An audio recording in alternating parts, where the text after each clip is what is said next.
ಜಾರಿ ಮಾಡಿದ್ರು.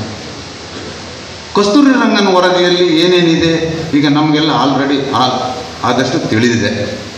1 ಚದರ ಕಿಲೋಮೀಟರ್ 100 ಜನಕ್ಕಿಂತ ಕಡಿಮೆ ಇರಬೇಕು, ಅದಕ್ಕಿಂತ ಜಾಸ್ತಿ ಇರಬಾರ್ದು, ಪ್ಯಾಚಿ ಫಾರೆಸ್ಟ್ ಮಾಡಬಾರ್ದು, ಸೂಕ್ಷ್ಮ ಅದಕ್ಕೆ ಬಫರ್ಗಳು, ಅದಕ್ಕೆ ರೆಸ್ಟ್ರಿಕ್ಷನ್ಗಳು, ಒಂದು ಫ್ಯಾಕ್ಟ್ರಿ ಮಾಡೋದಿರ್ಬೋದು, ಬಿಲ್ಡಿಂಗ್ ಮಾಡೋದಿರ್ಬೋದು, ಬಫರ್ ಇರ್ಬೋದು, ಬೇರೆ ಬೇರೆ ಒಂದಿಷ್ಟು ಡಿಸ್ಕ್ರಿಪ್ಷನ್ನ ಅವರು ನಮ್ಮ ಧರ್ಮಗುರುಗಳು ಹೇಳ್ತಾರೆ.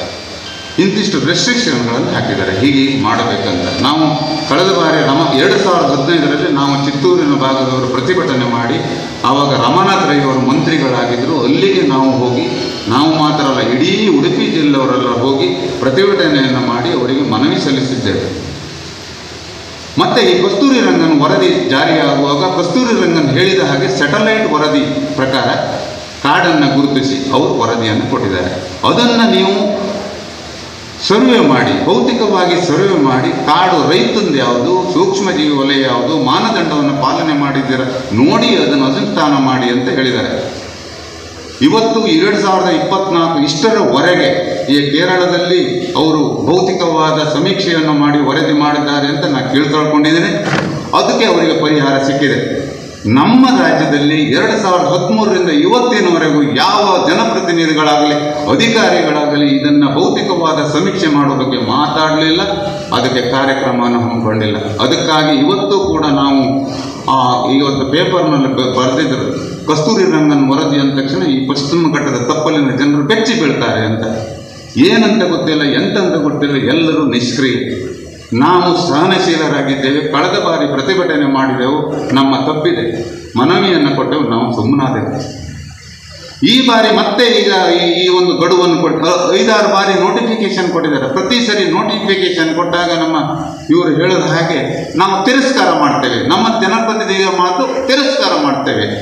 ತಿರಸ್ಕಾರ ಮಾಡಲಿಕ್ಕೆ ಹಕ್ಕಿಲ್ಲ. ನಮಗೇನು ತೊಂದರೆ ಆಗಿದೆ, ಏನು ಅವೈಜ್ಞಾನಿಕವಾಗಿ ಈ ಕಸ್ತೂರಿ ರಂಗನ್ ವನ್ಯಜೀವಿಗಳ ಘೋಷಣೆ ಆಗಿದೆ, ಇದರಲ್ಲಿ ಏನು ತಪ್ಪಾಗಿದೆ, ಇದನ್ನು ಸರ್ವೆ ಮಾಡಿ ಇಂತಿಂಥ ಮಾನದಂಡನ ಮೀರಿದ್ದೀರಿ, ಇದು ತಪ್ಪಾಗಿದೆ ಅಂತೇಳಿ ಹಸಿರು ಪೀಠಕ್ಕೆ ಅಥವಾ ಕೇಂದ್ರ ಸರ್ಕಾರಕ್ಕೆ ಮನವಿ ಮಾಡಿದರೆ ಖಂಡಿತವಾಗಿ ನಮಗೆ ನ್ಯಾಯ ಸಿಗ್ತದೆ. ಸೇರಿಕೊಂಡು ಪಕ್ಷಾತೀತವಾಗಿ ನಮ್ಮ 2 ಗ್ರಾಮಗಳ ಒಂದು ಹಿತವನ್ನು ಕಾಪಾಡಲಿಕ್ಕೆ ಯಾವ ರೀತಿಯಲ್ಲಿ ನಾವು ಹೋರಾಟ ಮಾಡಬೇಕು ಎನ್ನುವಂಥ ಒಂದು ಚಿಂತನೆ ಬಂದು ಒಗ್ಗಟ್ಟಾಗಿ ನಾವೆಲ್ಲ ವಿಚಾರ ನಿಮ್ಗೆ ಗೊತ್ತಿದೆ. ನಮ್ಮ ಜರ್ಕಲ್ ಮತ್ತು ಮುದೂರು ಪ್ರದೇಶ ರಾಜಕೀಯವಾಗಿ ಭಾಳಷ್ಟು ಜಿದ್ದಾಜಿದ್ದಿಯ ಏರಿಯಾ. ಆದರೂ ಕೂಡ ಇದು ಗ್ರಾಮದಲ್ಲಿ ಒಂದು ನೆಮ್ಮದಿ, ನಮ್ಮ ರೈತರಲ್ಲಿ ನೆಮ್ಮದಿ ಇದ್ದರೆ ಮಾತ್ರ ರಾಜಕೀಯ ಮಾಡಲಿಕ್ಕೂ ಕೂಡ ಅವಕಾಶ ಇದೆ. ಅದಕ್ಕೋಸ್ಕರ ರಾಜಕೀಯವನ್ನು ಸಂಪೂರ್ಣವಾಗಿ ಬದಿಗಿಟ್ಟು ನಾವೆಲ್ಲರೂ ಒಗ್ಗಟ್ಟಾಗಿ ಈ ಒಂದು ವರದಿಯಿಂದ ಏನಾದರೂ ಒಂದು ವಿನಾಯಿತಿ ತಗೊಳ್ಬೇಕು ಎನ್ನುವಂಥ ನಿಟ್ಟಿನಲ್ಲಿ ಒಂದು ವಿಶೇಷವಾದಂಥ ಒಂದು ಗ್ರಾಮ ಸಭೆಯನ್ನು ನಾವು ಮಾಡಿ, ಆ ಗ್ರಾಮ ಸಭೆಯಲ್ಲಿ ಸುಮಾರು ಎಡಕಲ್ನ ಇತಿಹಾಸದಲ್ಲಿ ನಾವು ಪಂಚಾಯತ್ ನಿಮಗೆಲ್ಲ ಗೊತ್ತಿದೆ, ಪಂಚಾಯತಿನಲ್ಲಿ ಗ್ರಾಮ ಸಭೆಗಳು ಮಾಡ್ತೇವೆ, ಕೆಲವರು ಬರ್ತಾರೆ, ಕೆಲವರು ಹೋಗ್ತಾರೆ. ಆದರೆ ಇಡೀ ನಮ್ಮ ಗ್ರಾಮದ ಪ್ರತಿಯೊಂದು ಮನೆಯಿಂದಲೂ ಕೂಡ ಒಂದು ಪ್ರತಿಯೊಬ್ಬರು ಹಾಜರಾಗುವಂಥ ರೀತಿಯಲ್ಲಿ ಅವರ ಒಂದು ಆ ಗ್ರಾಮ ಸಭೆಯ ಒಂದು ಮಹತ್ವದ ಬಗ್ಗೆ ಅವರಿಗೆ ಅರಿವಾಯಿತು. ಈ ಕಸ್ತೂರಿ ರಂಗನ್ ವರದಿಯ ಒಂದು ಹಿನ್ನೆಲೆ ಜನವಸತಿ ಇರುವಂಥ ಗಡಿ ಗುರುತು ಮಾಡಿ ಕೇಂದ್ರ ಸರ್ಕಾರ ಕಳಿಸ್ಬೇಕು. ಕೇಂದ್ರ ಸರ್ಕಾರ ಜವಾಬ್ದಾರಿ ಏನಂದ್ರೆ MP ಗಳೆಲ್ಲ ಒಟ್ಟಾಗಿ ಇಲ್ಲಿ ಇವರು ಮಾಡಿ ಕಳಿಸಿಕೊಟ್ಟದ ಅವ್ರು ಕರೆಕ್ಟ್ ಮಾಡಿ ಇದು ಜನವಸತಿ ಇತ್ತಂದೇಳಿ ಅವ್ರು ತೋರಿಸಿಕೊಡುವಂಥ ಕೆಲಸ ಅವ್ರು ಮಾಡಬೇಕು. ಇದು 2 ಪಕ್ಷದವರು ಹೊಣೆ ಹೊರತು ಯಾವುದೇ ಒಂದೇ ಪಕ್ಷದವರು ಹೊಣೆ ಅಲ್ಲ. ನಾವು ಈಗ ಒಂದು ಗ್ರಾಮ ಪಂಚಾಯತ್ ಏನಾದ್ರು ಒಂದು ನಿರ್ಣಯ ಮಾಡಿ ಕಳಿಸುತ್ತಂದ್ರೆ ತಾಲೂಕ್ ಪಂಚಾಯತಿ ಕಳಿಸುತ್ತೆ, ತಾಲೂಕ್ ಪಂಚಾಯತ್ ಅದನ್ನು ಆರ್ಡರ್ ಮಾಡೋದಿದ್ರೆ ಮುಂದೆ ಕಳಿಸ್ತಾರೆ. ಅದಕ್ಕೋಸ್ಕರ ನಮ್ಮ ಕರ್ತವ್ಯ ಗ್ರಾಮ ಪಂಚಾಯತಿಯಿಂದ ಇವತ್ತು ಸಭೆ ಸೇರಿಸಿದ್ರೆ ನಾವು ಮುಂದೂರಾದ್ರ ಮೇಲೆ ಇಷ್ಟು ಜನಸಂಖ್ಯೆ ಸೇರಿಸದಿದ್ರೆ ಅದು ಇಲ್ಲಿ ಹಳ್ಳಿ ಹೊಳೆಯಲ್ಲ ಅಂದೇಳಿ ನಾನು ಅಂದ್ಕಂತೆ. ಇಲ್ಲಿನ ಗ್ರಾಮ ಪಂಚಾಯತ್ ಸದಸ್ಯರಿಗೆ ಎಲ್ಲರೂ ನೀವು ಅವರಿಗೊಂದು ಧನ್ಯವಾದ ನೀವೇ ಹೇಳಕ್ಕಾಗ್ತದೆ. ಯಾಕೆ ಗೊತ್ತಾಯ್ತಾ, ಇವತ್ತಷ್ಟು ಸ್ಟ್ಯಾಂಡ್ ಮಾಡಿ ನಮ್ಮ ಕಾರ್ಯಕ್ರಮಕ್ಕೆ ಬಂದ ಅದನ್ನು ಕಂಡು ನಾವು ಇನ್ನಂತೂ ಹಳ್ಳಿ ಒಳಗೆ ಸುಮ್ಮನೆ ಕೂತ್ರೆ ನಮ್ಗೆ ಆಗ್ತಿಲ್ಲ, ನಾವು ಹೋರಾಟಕ್ಕೆ ರೆಡಿ ಮಾಡ್ಕೊಂಡೇಳಿ ಹೋರಾಟ ಮಾಡಿರ್ಕಣಿ. ಅವರಷ್ಟು ಜನ ಸದಸ್ಯರು ಅಷ್ಟು ಗ್ರೇಟ್ ಅಂದೇಳಿ ನಾನು ಹೇಳ್ತೇನೆ. ಅವ್ರನ್ನ ಎತ್ತಿ ಇಡುವ ಮಾತಲ್ಲ, ಇದಕ್ಕೆ ಮುಂದೆ ಇದೊಂದು ವ್ಯವಸ್ಥೆ ಮಾಡಿರ್ಕಣಿ, ಅದು ದೊಡ್ಡದದ. ಹಾಗೆ ಹೇಳ್ತಾ ಮತ್ತೆ ಯಾರು ಪಕ್ಷಪಾತಿ ಕಾಣಬೇಡಿ. 2 ಪಕ್ಷ ಜವಾಬ್ದಾರಿ ಇದ್ದ ಖಂಡಿತ ಯಾರು ಒಂದೊಂದು ಪಕ್ಷದ ಮೇಲೆ ಹಾಕುವಂಥ ಕರ್ತವ್ಯ ಖಂಡಿತ ಅಲ್ಲ. 2 ಪಕ್ಷದವರು ಮನಸ್ಸು ಬಿಟ್ಟು ಮಾಡಿ ಈ ಕೆಲಸ ಮಾಡೋದೇ ಹೌದಂತಾರೆ. ನಮಗಿಲ್ಲ ಗ್ಯಾರಂಟಿ ನಾವು ಇದರಿಂದ ಬಿಡುವಂಥ ಕೆಲಸ ಯಾವುದೂ ಇಲ್ಲ. ಫಸ್ಟ್ ರಾಜ್ಯ ಸರ್ಕಾರ ಮಾಡಿ ಸರ್ವೆ ಮಾಡಲಿ, ಅದನ್ನು ಬಿಟ್ಟು ಅಷ್ಟು MP ಗಳು ಒಟ್ಟಾಗಿ ಹೋಗಿ ಕೇಂದ್ರ ಸರ್ಕಾರ ಹತ್ರ ಜನವಸತಿ ಇದೆ ಅಂತ ತೋರಿಸಿಕೊಡ್ಲಿ. ಯಾಕೆ ಬಿಡುವಂಥ ಸನ್ನಿವೇಶ ಇಲ್ಲ. ನಮ್ಮ ಹೋರಾಟ ಇನ್ನು ಮೇಲೆ ನಿಲ್ಲುಕೆ ಆಗ ಇನ್ನು ಮುಂದೆ ಈ ಹೋರಾಟ ಎಷ್ಟು ನಾಳೆಗೆ ನಿಮ್ಮನ್ನು ಕರೆದ್ರು ನೀವು ಹೋರಾಟ ಮಾಡ್ಕೊಂಡು ಮೊನ್ನೆ ನಾವೆಲ್ಲ ಕೂತ್ಕೊಂಡು ಮಾನ್ಯ ದಿವಸ ಮತ್ತೊಂದು ಹೋರಾಟಕ್ಕೆ ಹೋಯ್ತು. ಹಾಗೆ ಈ ಹೋರಾಟಕ್ಕೆ ನಿಮ್ಮ ಒಂದು ಸದಸ್ಯರೆಲ್ಲ ಒಗ್ಗೂಡಿ ಒಂದು ಕಮಿಟಿ ಮಾಡಿರ. ಆ ಕಮಿಟಿ ಹೇಳ್ತಂದ್ರಗತೆ ನೀವು ಒಗ್ಗಟ್ಟಿಂದ ಹೋರಾಟ ಮಾಡಿ ಶಕ್ತಿಯಿಂದ ನಾವು ಹೋರಾಡುವ. ನಿಮ್ಮೊಟ್ಟಿಗೆ ನಾವು ಜಟ್ಕಲ್ ಮುದೂರಿಂದ ಎಲ್ಲರೂ ನಿಮ್ಮೊಟ್ಟಿಗಿದ್ದ ನೀವು ನಮ್ಮೊಟ್ಟಿಗೆ ಬನ್ನಿ. ಇದೇ 30 ಗ್ರಾಮ ಪಂಚಾಯತ್ ಇತ್ತಂಬಗೆ ಅದನ್ನು ಒಂದು ದಿನ ಒಟ್ಟು ಮಾಡಿ ನಾವು ಎಲ್ಲೋ ಒಂದು ಜಾಗದಲ್ಲಿ ನಮ್ಮ ಶಕ್ತಿಯನ್ನು ನಾವು ಇಡೀ ರಾಜ್ಯ ಸರ್ಕಾರಕ್ಕೂ ತೋರಿಸ್ಬೇಕು, ಕೇಂದ್ರ ಸರ್ಕಾರಕ್ಕೂ ತೋರಿಸ್ಬೇಕು ಅಂಥದ್ದೊಂದು ಮಾಡುವ ಅಂತ ಹೇಳ್ತಾ ಈ ಒಗ್ಗಟ್ಟೊಂದು ಯಾವ ಕಾರಣಕ್ಕೂ ಹಾಳು ಮಾಡಿ ಅಂತ ಅಳಿಯುಳಿನ ಪ್ರಶ್ನೆಯಿಂದಳಿ ಮತ್ತು ಅಳಿಯುಳಿನ ಪ್ರಶ್ನೆಯಿಂದಳಿ ಹೇಳ್ತಿದ್ದೆ. ನಮ್ಮ ಅಳಿಯುಳಿನ ಪ್ರಶ್ನೆ ಅದೊಂದು ಅರ್ಥ ಮಾಡಿ ಫಾದರ್ ನಿಮ್ಗೆ ಹೇಳ್ತಾರೆ, ಅದನ್ನೊಂದು ಕರೆಕ್ಟ್ ಕೇಳಿ ಅದ್ರ ಮೇಲೆ ನೀವು ಹೋರಾಟಕ್ಕೆ ನನ್ನ ಲೆಕ್ಕ ಫಾದರ್ ಹೇಳಿ ಆದ್ಮೇಲೆ ಯಾವ ಕಾರಣಕ್ಕೂ ನೀವು ಹೋರಾಟಕ್ಕೆ ಒಂಚೂರು ಸುದ್ದಿ ಹೇಳಿದ್ರೆ ಸಾಕ ನೀವು ರೆಡಿ ಆಗ್ರಿ ಅಂತ ಅನ್ಕಂತೆ ಎಲ್ಲರಿಗೂ ಧನ್ಯವಾದ ಹೇಳ್ತಾ ಮಾತನಾಡ್ತೀನಿ. 302/1995 ಅಂದರೆ ರಿಟ್ ಪಿಟಿಷನ್. ಗೋದವರ್ಮನ್ ತಿರುಮಲ್ಪಾದ್ ಅನ್ನುವ ಒಬ್ಬರು ಲಾಯರ್ ಆಗಿದ್ದರು ಹಾಗೂ ತದನಂತರ ಅವರು ಫಾರೆಸ್ಟ್ ಆಫೀಸರು ಆಗಿದ್ದರು. ಜಗತ್ತಿನ ಅತಿ ದೊಡ್ಡ ಕೇಸ್ ಇದು, ಜಗತ್ತಿನ ಅತಿ ದೊಡ್ಡ ಕೇಸು. ಈ ಕೇಸಿನಿಂದಾಗಿ 21ರಷ್ಟು ಪರಿಸರ ಸಂರಕ್ಷಣೆ ಮತ್ತು ವನ ಸಂರಕ್ಷಣೆ ಅಂತಹ ಕಾಡು ಮರಗಳ ಸಂರಕ್ಷಣೆ ಅಂತಹ ಹೊಸ ಕಾನೂನುಗಳು ಭಾರತದಲ್ಲಿ ಪ್ರಾಬಲ್ಯಕ್ಕೆ ಬಂದಿವೆ. ಆಗ ಕೇಸು ದಾವೆ ಎಷ್ಟು ಶಕ್ತವಾಗಿರಬಹುದು ಅಂತ ನೀವು ಅಂದಾಜಿಸಿಕೊಳ್ಳಿ.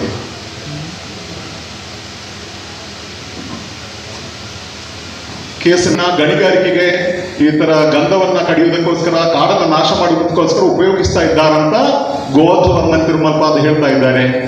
ಸರ್ವೋಚ್ಚ ನ್ಯಾಯಾಲಯ ಏನ್ ಮಾಡಿತು, ಪ್ರತಿ ಸ್ಟೇಟ್ ಸರ್ಕಾರಕ್ಕೆ, ರಾಜ್ಯ ಸರ್ಕಾರಕ್ಕೆ ಒಂದು ನೋಟಿಸ್ ಕಳುಹಿಸಿತು. ಏನು ನೋಟಿಸು?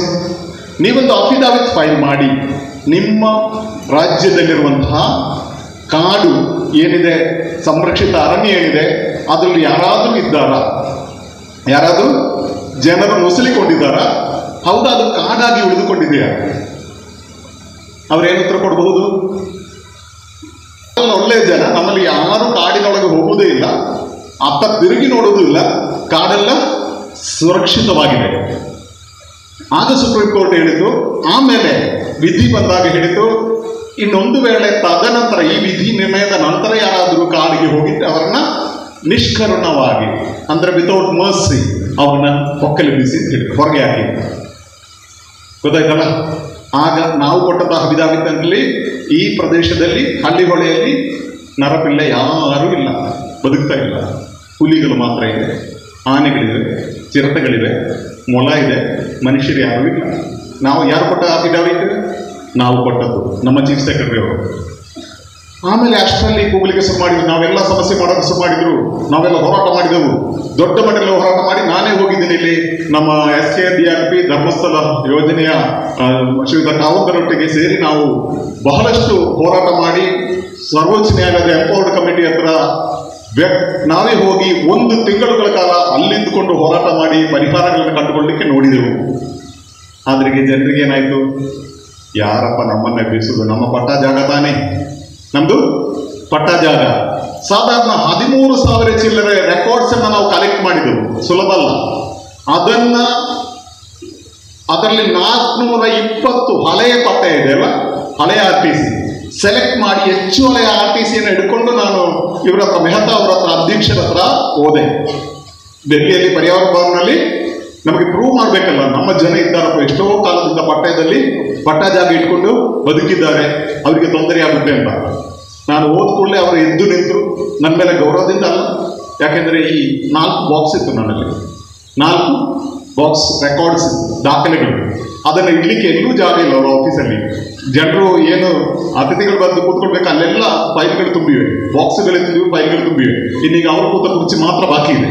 ನೀವು ಇಲ್ಲೇ ಇಟ್ಟಿಬಿಡಿ ಫಾದರ್, ನೀವು ಬಡವರಿಗೋಸ್ಕರ ಬಂದಿದ್ದೀರ, ನಮ್ಮನ್ನು ಗೌರವಿಸ್ಬೇಕು, ಇಲ್ಲೇ ಇಟ್ಬಿಡಿ, ನಮ್ಗೆ ಏನು ಮಾಡೋಕ್ಕಾಗಲ್ಲ, ಇಂಥ ಸ್ಥಿತಿಯಲ್ಲಿ ಇದ್ದೇವೆ ಅಂತ ಹೇಳಿದ್ರು. ಆಮೇಲೆ ನಾವು ಒಂದು 2-3 ಗಂಟೆ, ಫಾದರ್ ನೀವು ಬಡವರ ಪರವಾಗಿ ಬಂದಿದ್ದೀವಿ ಅಂತ ನಾವು ಗೌರವಿಸ್ತೇವೆ. ನಿಮ್ಮ ಚರ್ಚ್ ಎದುರುಗಡೆ, ನಿಮ್ಮ ನಿವಾಸದ ಎದುರುಗಡೆ KSRTC ಬಸ್ಸಿನ ಅವನು ಬಂದು ಪಾರ್ಕ್ ಮಾಡ್ತಾನೆ ರಾತ್ರಿ. ಅವನ ಮನೆ ಅಲ್ಲೇ ಹತ್ರ ಇದೆ. ಉದಾಹರಣೆ ಕೊಟ್ಟರು. ನೀವೇನೋ ಹೋಗಿ ನೋಡ್ಬೇಕು, ಅದ್ರ ಡ್ಯಾಶ್ ಬೋರ್ಡಲ್ಲಿ ಅದರದ್ದು ರೆಕಾರ್ಡ್ಸ್ ಎಲ್ಲ ಇದೆ, RC ಎಲ್ಲ ಇದೆ.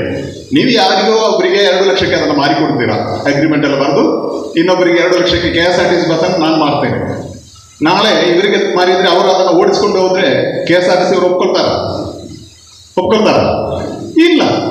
ಅದೇ ರೀತಿ ಕೇಂದ್ರ ಸರ್ಕಾರದ ಅಧೀನದಲ್ಲಿರುವ ಸಂರಕ್ಷಿತ ಅರಣ್ಯ ಭೂಮಿ ರಾಜ್ಯ ಸರ್ಕಾರ ತನ್ನ ಕಾರ್ಯಗಳಿಗೆ ಉಪಯೋಗಿಸಬೇಕಿದ್ದರೂ ಲಿಖಿತವಾದಂತಹ ಅನುಮತಿಯನ್ನು ಪಡೆಯತಕ್ಕದ್ದು. ಅದಕ್ಕೋಸ್ಕರ ಈಗ ಹಲವಷ್ಟು ಪೊಲೀಸ್ ಸ್ಟೇಷನ್ಗಳು, ಕಳೆದಂತಹ ಸ್ಥಳದಲ್ಲಿರುವ ಸರ್ಕಾರಿ ಪ್ರೌಢಶಾಲೆಗಳಿಗೂ ಫೈನಲ್ ನೋಟಿಸ್ ಆಗಿದೆ, ಒಕ್ಕಲ್ಪಿಸುವ ನೋಟಿಸ್ ಆಗಿದೆ. ಆದ್ದರಿಂದ ನಿಮ್ಮ ತಹಶೀಲ್ದಾರ್ ಅಥವಾ AC ಅಥವಾ DC ಮನಸ್ಸು ಮಾಡಿ ನಿಮಗೆ ಅದನ್ನು ಬರೆದು ಕೊಟ್ರೆ ನಮ್ಗೆ ಒಪ್ಪೋಕ್ಕಾಗುತ್ತಾ? ಅಂದರೆ RTCಗೆ ಯಾವ ವ್ಯಾಲ್ಯೂ ಇಲ್ಲ, ಅದಕ್ಕೆ ಯಾವ ವ್ಯಾಲ್ಯೂ ಇಲ್ಲ. ಕೋರ್ಟ್ ತೀರ್ಮಾನವನ್ನ ಎಕ್ಸಿಕ್ಯೂಟ್ ಮಾಡುವ ಹಂತದಲ್ಲಿದ್ದೇವೆ ನಾವು. ಅದಕ್ಕೆ ಸಮಸ್ಯೆ ಆಗುತ್ತೆ ಅಂತ ಹೇಳಿ ಅವ್ರೇನ್ ಮಾಡಿದ್ರು, ಈಗ ಜನರಿಗೆ ಬೊಬ್ಬೆ ಅವರು ತುಂಬಾ ಸ್ಟ್ರೈಕ್ ಮಾಡ್ತಾ ಇದ್ದಾರೆ, ಅಳ್ತಾ ಇದ್ದಾರೆ. ಏನು ಸಮಸ್ಯೆ ಅಂತ ಕಂಡು ಹಿಡೀರಿ ಅಂತ ಮಾಧವ್ ಗಾಡ್ಗೀಲ್ ಅವರ ಮುಂದಾಳತ್ವದಲ್ಲಿ 9 ಸದಸ್ಯರ ಕಮಿಟಿಯನ್ನ ಮಾಡಿದ್ರು, 9 ಸದಸ್ಯರ ಸಮಿತಿಯನ್ನು ಮಾಡಿದ್ರು. ಏನಂತ, ಹಳ್ಳಿ ಹೊಳೆ ಜನರಿಗೆ ಏನಾದರೂ ಸಮಸ್ಯೆ ಆಗುತ್ತಾ ಹೋಗಿ ನೋಡ್ಬಿಟ್ಟು ವಿಚಾರಣೆ ಮಾಡ್ಕೊಂಡು ಬನ್ನಿ.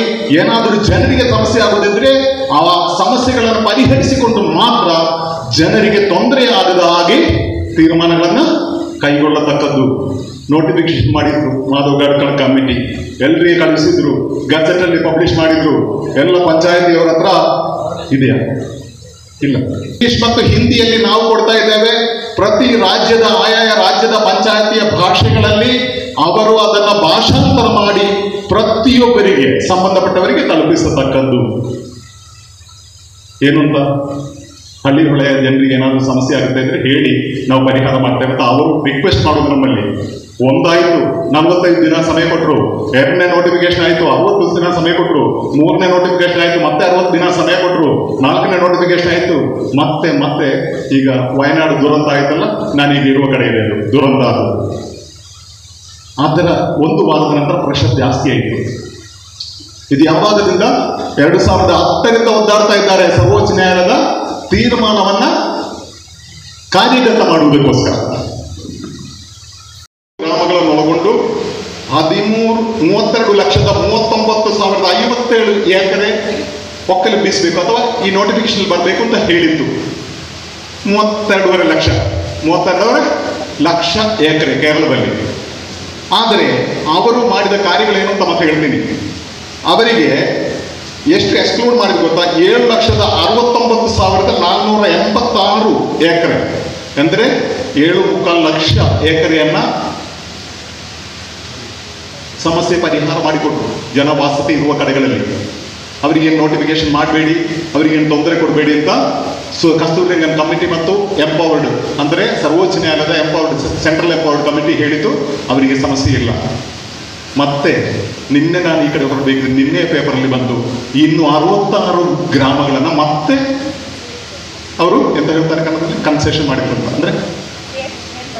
ಅಂದ್ರೆ ಹೊರಗಡೆ ಬಿಟ್ಟರು. ಅಂದ್ರೆ ಇದರಲ್ಲಿ ಇಲ್ಲ, ಸಮಸ್ಯೆಯಲ್ಲಿ ಇದ್ದಂತಹ ಇಷ್ಟು ಜಾಗವನ್ನು, ಅದೇ 7,69,000 ಎಕರೆಯನ್ನ ಸಮಸ್ಯೆ ಪರಿಹಾರ ಮಾಡಿ ಜನರಿಗೆ ತೊಂದರೆ ಆಗದೆ ನೋಡಿಕೊಂಡಿದ್ದಾರೆ. ತದನಂತರ ನಿನ್ನೆ ನ್ಯೂಸ್ ಬಂದಿದೆ 66 ಗ್ರಾಮಗಳನ್ನ ಅವರು ಬಿಟ್ಟಿದ್ದಾರೆ. ಯಾಕೆ ಗೊತ್ತಾ? ಅದಕ್ಕೆ ಒಂದು ಉದಾಹರಣೆ ಕೊಡ್ತೀನಿ. ಮೀಟಿಂಗಲ್ಲಿ ಏನಾಯ್ತು ಅಂತ ಇದು ನೋಡಿ. 2016ರಲ್ಲಿ MP ಗಳನ್ನು ಕರೆದಿದ್ರು. MP ಗಳನ್ನು ಕರೆದ ಆ ಮೀಟಿಂಗಿನ ಮಿನಿಟ್ಸ್ ಇದು, ಆ ಮೀಟಿಂಗಿನ ಮಿನಿಟ್ಸ್. ಅದರಲ್ಲಿ ಕೇರಳದ 9 MP ಡೆಲ್ಲಿಯಲ್ಲಿ ಮೀಟಿಂಗಲ್ಲಿ ಭಾಗವಹಿಸಿದ್ರು. 8 ಮಂದಿ ಬಹಳ ಸ್ಪಷ್ಟವಾಗಿ ಜನರಿಗೋಸ್ಕರ ಮಾತನಾಡಿದ್ರು. ಕರ್ನಾಟಕದಿಂದ ಅತಿ ಹೆಚ್ಚು ಸಮಸ್ಯೆ ಇರೋದು ಕರ್ನಾಟಕದಲ್ಲಿ. 6 ರಾಜ್ಯಗಳಲ್ಲಿ ಸಮಸ್ಯೆ ಇದೆ, ಅತಿ ಹೆಚ್ಚು ಜನರಿಗೆ ಸಮಸ್ಯೆ ಇರೋದು ಕರ್ನಾಟಕ ರಾಜ್ಯದಲ್ಲಿ. 3 MP ಭಾಗವಹಿಸಿದರು.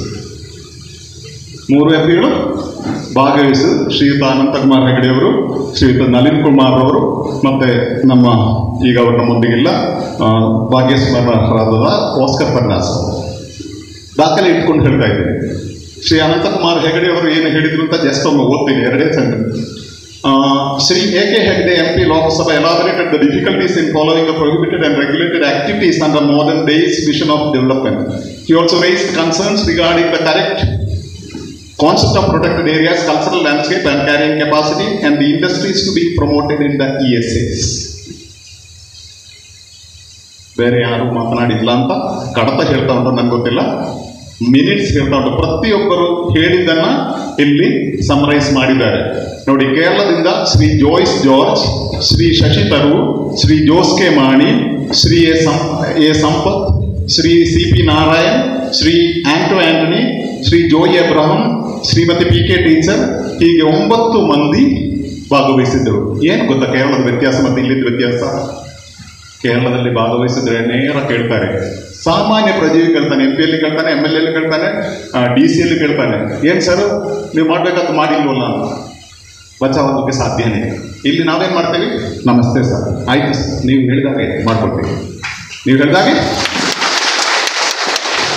ನಾವು ಇರೋಣ ಮಿನಿಸ್ಟರ್ಸ್ ಅಂತ ಕರಿತಾ ಇದ್ದೀವಿ. ಮಿನಿಸ್ಟರ್ ಅಂದ್ರೆ ಸೇವಕರು ಅಂತ ಅರ್ಥ. ಮಿನಿಸ್ಟರ್ ಅಂದ್ರೆ ಸೇವಕರು ಅಂತ ಅರ್ಥ. ನಾವು ಇದು ಮಾತಾಡೋದಕ್ಕೆ ನಮಗೆ ಫೋನ್ ಮಾಡಿ, ಅದಕ್ಕೆ ನಾನೀಗ ರೆಕಾರ್ಡ್ ಮಾಡ್ಕೊಳ್ಳಿಕ್ಕೆ ಹೇಳಿದ್ದೀನಿ. ಯಾಕಂದ್ರೆ ನಮಗೆ ಫೋನ್ ಮಾಡ್ತಾರೆ, ಮತ್ತೆ ಮಿನಿಸ್ಟರ್ಗಳು ಫೋನ್ ಮಾಡ್ತಾರೆ, ನೀವು ಹಂಗೆ ಹೇಗೆ ಮಾತಾಡ್ತೀರ, ಹಿಂಗೆ ಹೇಗೆ ಮಾತಾಡ್ತೀರ, ಕಡತಗಳನ್ನು ಇಟ್ಟೇ ಮಾತಾಡಬೇಕಾಗುತ್ತೆ, ಹೌದಲ್ಲ? ಮಾಫಿಯಾಗಳು ಫೋನ್ ಮಾಡ್ತವೆ. 2002 ಡಿಸೆಂಬರ್ 2ರ ಮೊದಲು ನನ್ನ ಆಕ್ಸಿಡೆಂಟಲ್ಲಿ ನಾನು ಸಾಯ್ತೀನಿ ಅಂತ ಅವರು ಡೆಡ್ಲೈನ್ ಕೊಟ್ಟಿದ್ರು ಅಲ್ವಾ? ನಾನು ಈ ಕಡೆ ಬರಬೇಕಿದ್ರೆ ಇಲ್ಲಿ ರೀಚ್ ಆಗ್ತೇನೆ ನನಗೆ ಗ್ಯಾರಂಟಿ ಇದೆಯಾ? ಯಾವ್ಯಾವ ಡ್ರೈವರ್ ಬಸ್ಸು ಟ್ರೈನ್ ಎಲ್ಲ ಓಡಿಸ್ತಾ ಇದ್ರು, ಹೌದಲ್ಲ? ನಂಗೆ ಗೊತ್ತಾ? ಇವತ್ತು ನಿದ್ದೆ ಮಾಡುವ ನಾನು ನಾಳೆ ಎದ್ದೇಳ್ತೇನೆ, ನಮ್ಗೆ ಗೊತ್ತಾ? ಇಲ್ಲ. ಅದಕ್ಕೆ ನಾನು ಹೇಳಿದೆ, ನಾನು ಯಾಕೆ ಹೀಗೆ ಬಂದೆ. ಈಗ ಮೊನ್ನೆ ನಾನು ಅವರಿಗೆ ಹೇಳಿದೆ, ಮತ್ತೆ ದಾಸಪುರೆಲ್ಲ ತುಂಬ ಒತ್ತಾಯ ಮಾಡಿದ್ರು, ಯಾಕಂದ್ರೆ ಅಷ್ಟು ದೂರದಿಂದ ಬರುವುದು ಕಷ್ಟ ಅಂತ ಹೇಳಿದಾಗ ಮತ್ತೆ ಒತ್ತಾಯ ಮಾಡಿದ್ರು. ಯಾಕೆ ನಾನು ಬಂದೆ ಗೊತ್ತಾ? ನನ್ನ ಅಪ್ಪ ಕೃಷಿಕ, 91 ವರ್ಷ ಪ್ರಾಯ, ಈಗಲೂ ಕೃಷಿ ಭೂಮಿಯಲ್ಲಿ ಸ್ವಲ್ಪ ಕೆಲಸ ಮಾಡ್ತಾರೆ 2-3 ಗಂಟೆ ಎಲ್ಲ. ನಾವು 13 ಮಂದಿ ಮಕ್ಕಳು ವಿವಿಧ ದೇಶಗಳಲ್ಲಿ, ವಿವಿಧ ರಾಜ್ಯಗಳಲ್ಲಿ ಇದ್ದೇವೆ. ಎಲ್ಲರೂ ಬೇರೆ ಬೇರೆ ಕಡೆ ಸೆಟ್ಲ್ ಆಗಿದ್ದೇವೆ. ಅಪ್ಪನ ಹತ್ರ ಏನೋ ಬಾಂಬೆಯಲ್ಲಿ ಅಥವಾ ಬೆಂಗಳೂರಲ್ಲಿ ಅಣ್ಣನೊಟ್ಟಿಗೆ ಹೋಗಿ ಒಂದು ದಿನ 2 ದಿನ ಅವರು ಉಳಿದಾರು, ಮತ್ತೆ ನಿದ್ದೆ ಸರಿ ಬರಲ್ಲ ಅವರಿಗೆ. ಯಾಕೆ? ಅವರಿದ್ದ ಮಣ್ಣಿನಲ್ಲಿ ಅವರಿಗೆ ಇರಬೇಕು, ನಿದ್ದೆ ಬರಬೇಕಂದ್ರೆ. ಬೇರೆಲ್ಲೂ ಹೋಗೋಕ್ಕಾಗಲ್ಲ. ಅದೇ ನಿಮ್ಮ ಮುಖ ನೋಡುವಾಗ ನಮ್ಗೆ ಯಾವಾಗ ನೆನಪಾಗುತ್ತೆ. ಯಾಕೆಂದ್ರೆ ಇಲ್ಲಿ ಕೃಷಿ ಮಾಡೋಕೆ ಇನ್ನೀಗ ಇದರಲ್ಲಿ ಬರೆದಿದ್ದಾರೆ, ಏನು ಗೊತ್ತಾ? ಯಾರನ್ನು ಒಕ್ಕಲೆಬ್ಬಿಸಬಾರದು. ಹಲವರು ಅದನ್ನು ಭಾಷಣ ಮಾಡ್ತಾರೆ, ಯಾರನ್ನು ಒಕ್ಕಲೆಬ್ಬಿಸಬಾರದು, ಕೃಷಿಗೆ ಸಮಸ್ಯೆ ಮಾಡಬಾರದು, ಕೃಷಿಗೆ ಸಮಸ್ಯೆ ಮಾಡಬಾರದು. ಆದರೆ ಕೃಷಿ ಮಾಡುವುದು ನಿಮಗೆ ರಾಸಾಯನಿಕ ಗೊಬ್ಬರ ಉಪಯೋಗಿಸಬಾರದು, ಸಾವಯವ ಗೊಬ್ಬರ ಮಾತ್ರ ಉಪಯೋಗಿಸಬೇಕು. ಮತ್ತೆ ಕಂಗಿಗೆ ಸಿಂಪಡಣೆ ಅದೆಲ್ಲ ರಾಸಾಯನಿಕ. ಮೈಲುತ್ತಲ್ಲ, ಅದು ಯಾವುದೂ ಹಚ್ಚುವಾಗಿಲ್ಲ. ಮತ್ತೆ ಹೊಳೆಯಿಂದ ನೀರು ತೆಗಿಬಾರ್ದು, ತೋಡುಗಳಿಂದ ನ್ಯಾಚುರಲ್ ಆಗಿ ಹರಿಯುವ ಎಲ್ಲಿಂದಲೂ ನೀರು ತೆಗಿಬಾರ್ದು ನೀವು. ಆಮೇಲೆ ನದಿ ನೀರಂತೂ ತೆಗೆಯುವ ಹಾಗೆ ಇಲ್ಲ. ಮತ್ತೆ ಏನು ಗುಡ್ಡ ಇದೆ, ಗುಡ್ಡ ಪ್ರದೇಶದಲ್ಲಿ ನೀವು ಮಾಮೂಲಿ ಕೃಷಿ ಯಾವುದು ಮಾಡುವ ಹಾಗಿಲ್ಲ. ನೀರು ಮೇಲ್ಮಣ್ಣು ಸವೆದು ಹೋಗುತ್ತೆ. ಲೆವೆಲ್ ಇದ್ದಲ್ಲಿ ಮಾತ್ರ ಮಾಡಬೇಕು, ಲೆವೆಲ್ ಮಾಡುವ ಹಾಗೂ ಇಲ್ಲ ಮಣ್ಣನ್ನು. ಮತ್ತೆ ಬಾವಿ ತೆಗೆಯುವ ಹಾಗಿಲ್ಲ, ಬಾವಿ ತೆಗೆಯುವ ಹಾಗಿಲ್ಲ. ಬೋರ್ವೆಲ್ಗೆ ಯಾವತ್ತೂ ಪರ್ಮಿಷನ್ ಸಿಗೋಲ್ಲ, ಹೊಸ ಟ್ಯಾಪ್ ಕನೆಕ್ಷನ್ ಸಿಗೋಲ್ಲ, ಹೊಸ ಕರೆಂಟ್ ಕನೆಕ್ಷನ್ ಬರೋಲ್ಲ. ಮತ್ತೆ ಪ್ಲಾಸ್ಟಿಕ್ ಮುಕ್ತ ಅಂದ್ಕೊಳ್ಳಿ. ನಾವೇನು ಅರ್ಥ ಮಾಡ್ಕೊಳ್ತೀವಿ? ಪ್ಲಾಸ್ಟಿಕ್ ಬ್ಯಾಗ್ ಅಂತ. ಪ್ಲಾಸ್ಟಿಕ್, ಆ ನೀರಿನ ಬಾಟಲ್ ಪ್ಲಾಸ್ಟಿಕ್. ಈ 30ನೇ ತಾರೀಕು ಕಳೆದ್ರೆ ನೀವು ಮೀಟಿಂಗ್ ಮಾಡುವಾಗ ಅದು ತರೋಕ್ಕೂ ಆಗೋಲ್ಲ, ಕೇಸ್ ಹಾಕ್ತಾರೆ ಪಂಚಾಯತಿ ಮೇಲೆ. PVC ಪೈಪುಗಳು ಪ್ಲಾಸ್ಟಿಕ್ಕು. ಮಗುವಿಗೆ ಚಾಕ್ಲೇಟ್ ಇಟ್ಕೊಂಡು ಬಂದ್ರೆ ಅಲ್ಲಿ ಗೇಟ್ ಆಗುತ್ತೆ. ಡಿಕ್ಲರೇಷನ್ 30ನೇ ತಾರೀಕಿಗೆ ಇದು ನೋಟಿಫಿಕೇಶನ್, ಫೈನಲ್ ನೋಟಿಫಿಕೇಶನ್ ಆದರೆ ಈ ಗ್ರಾಮಗಳ ಬಾರ್ಡರಲ್ಲಿ ಗೇಟ್ ಹಾಕಬೇಕು ಅಂತ ನಿಯಮ ಇದೆ. ಗೇಟ್ ಒಳಗಡೆ ಬರುವ ಚಾಕ್ಲೇಟ್ ಇಟ್ಕೊಂಡು ಬಂದರೆ ಅದರಲ್ಲೂ ಪ್ಲಾಸ್ಟಿಕ್ ಇದೆ. ಮ್ಯಾಗಿ ಹಿಡ್ಕೊಂಡು ಬಂದರೆ ಅದರಲ್ಲೂ ಪ್ಲಾಸ್ಟಿಕ್ ಇದೆ. ಸಜ್ಜಿಗೆ ರವಾ ಹಿಡ್ಕೊಂಡು ಬಂದರೂ ಅದು ಪ್ಲಾಸ್ಟಿಕ್ ಬ್ಯಾಗಲ್ಲಿ ಬರುತ್ತೆ, ಹೌದಲ್ಲ? ಪ್ಲಾಸ್ಟಿಕ್ ಉಪಯೋಗಿಸಬಾರ್ದು ಅಂತ ಹೇಳ್ತಾರೆ ಬ್ಯಾಗ್ಗಳನ್ನು. ಆ ಕಂಪನಿಗಳನ್ನು ನಿಲ್ಲಿಸುವುದಿಲ್ಲ ಯಾರು. ಅವರನ್ನು ನಿಲ್ಲಿಸಿಬಿಟ್ರೆ ಸಮಸ್ಯೆ ಮುಗೀತಲ್ಲ. ಕಂಪನಿಗಳಿಗೆ ಪರ್ಮಿಷನ್ ಕೊಡದೇ ಇದ್ದರೆ, ಕಂಪನಿ ಕ್ಲೋಸ್ ಆದರೆ ನಾವೇನು ಒಬ್ಬೊಬ್ಬರು ಪ್ಲಾಸ್ಟಿಕ್ ಬ್ಯಾಗ್ ಕಾರ್ಖಾನೆ ಶುರು ಮಾಡ್ತೇವೆ? ಇಲ್ಲ. ಆದ್ದರಿಂದ ಈ ರೀತಿಯಾಗಿ ಕೃಷಿ ಮಾಡಬಹುದು. ಮತ್ತೇನಾಯ್ತು? ಉತ್ತಮ ತಳಿಯ ಬೀಜಗಳನ್ನು ಉಪಯೋಗಿಸುವ ಹಾಗಿಲ್ಲ, ಹೈಬ್ರಿಡ್ ಬೀಜಗಳನ್ನು ಉಪಯೋಗಿಸುವ ಹಾಗಿಲ್ಲ. ಆದ್ದರಿಂದ ಕೃಷಿ ಮಾಡಬಹುದು. ಮತ್ತೆ ಎರಡನೇದು, ಇದೆಲ್ಲ ಇಕೋ ಫ್ರೆಂಡ್ಲಿ ಆಗಬೇಕು. ಕಟ್ಟಡ ನಿರ್ಮಾಣ ಖಂಡಿತವಾಗಿ ನೀವು ಮಾಡ್ಬೋದು, ಆದರೆ there is a code, building code ಅಂತ, ನೈಸರ್ಗಿಕವಾಗಿರಬೇಕು. ಗ್ರೀನ್ ಬಿಲ್ಡಿಂಗ್ ಕೋಡ್ ಅಂದ್ರೆ ನೀವು ಕಟ್ಟಡಕ್ಕೆ ನಿಮ್ಮ ಮನೆಗೆ ಯಾವ ಪೇಂಟ್ ಕೊಡ್ಬೇಕಂತ ಅವರು ಹೇಳ್ತಾರೆ, ಅದು ಹಸಿರು ಬಣ್ಣದಿರಬೇಕು. ಇನ್ನು ಇಟ್ಟಿಗೆ ಯಾವುದು, ಸಿಮೆಂಟ್ ಯಾವುದು ಯೂಸ್ ಮಾಡುವಾಗಿಲ್ಲ.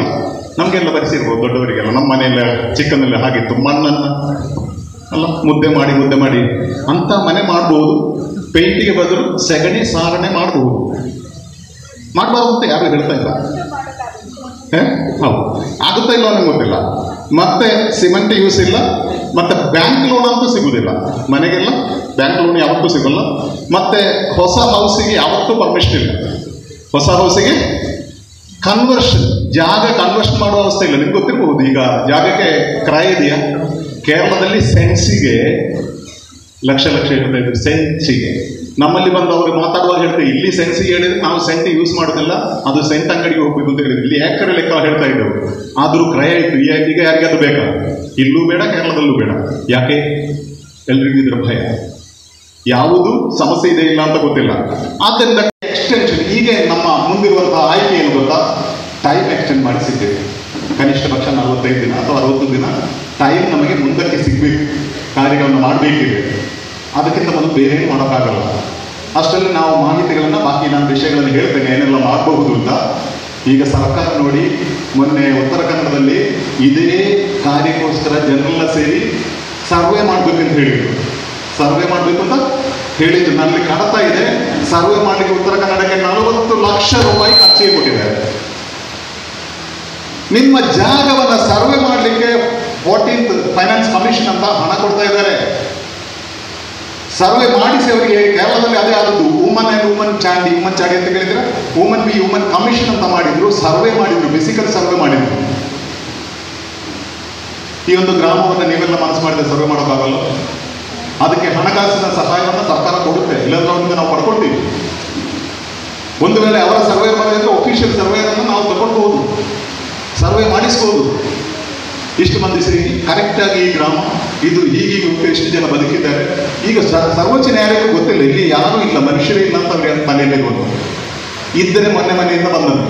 ನೀವು ಮತ್ತೆ ಸರ್ವೋಚ್ಚ ನ್ಯಾಯಾಲಯ ಒಂದು ಆರ್ಡರ್ ಕೊಡುವಾಗ ಏನು ಗೊತ್ತಾ, ನೀವು ಅದನ್ನು ಆಲೋಚನೆ ಮಾಡ್ಕೊಳ್ಬೇಕು.